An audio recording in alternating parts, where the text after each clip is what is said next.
Let's bring in the Canada Post spokesperson, Jon Hamilton. He's been listening in as well from our Ottawa bureau. Jon, thanks for joining us.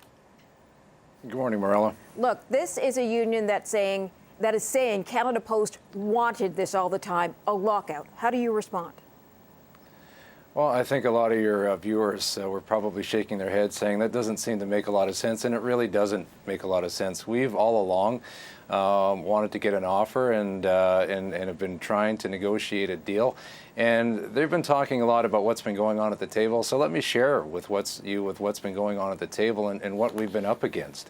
The union right out of the gate, and these negotiations started back in November and December of last year, said, don't touch the defined benefit pension with the indexation for our current employees in that plan, and don't touch the job security that's key to our employees. We came back with an offer on June 25th that met those key demands, saying let's get a deal, let's move forward, we can protect that. All we need to do for that is a new defined contribution pension plan for employees that we hire in the future. And for anybody watching that is lucky enough to have a pension plan, they probably have a defined contribution pension plan. So we're not touching anything for our current employees. We're giving everybody a wage increase. But the union, for some reason, said that's not enough and tripled the wage increases that we had put forward, added a whole bunch more sick days, added to the tune of $1 billion over the life of the agreement that they put forward. Clearly, that's not reasonable, that's not affordable, and we've said we're prepared to keep talking, but it has to be within the affordable framework that we put forward in terms of the deal that we've tabled on June 25th that's now final. All right, let's talk, before we get to that $1 billion mark, because much was made of that, about pay equity. As you heard, they're talking about the fact that urban deliverers, male deliverers, get more than rural, about 28% more, and they're making this about inequality between women and men. What's your take on that? Let me say first and foremost that if you work at Canada Post, you are fairly compensated and you have good benefits. These are good jobs where people work hard, and we're proud to have all of them. But what the union is putting forward in terms of the argument is simply not true, and they know it. The reality is there are RSMCs that can make as much, if not more, than their urban counterparts, because there are two different pay structures. The urban letter carriers are paid on a structured 8-hour day, so any work you can fit within that 8-hour day. And the rural and suburban carriers are paid on a variable pay based model, which means it's really dependent on the route. So out in many rural routes, it's more of a part-time job just because of the amount of work that's required. So to loop it all in and put out some big numbers to try and show that we are doing something is just not fair.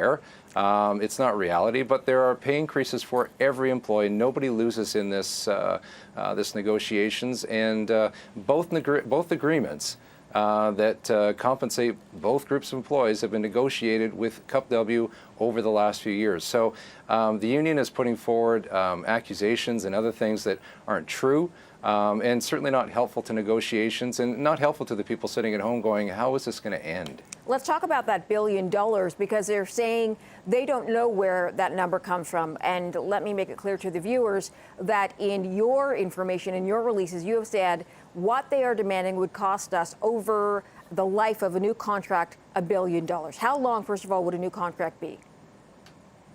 Well, they put forward a 4-year deal that would go to 2019, so obviously retroactive to when we started negotiations.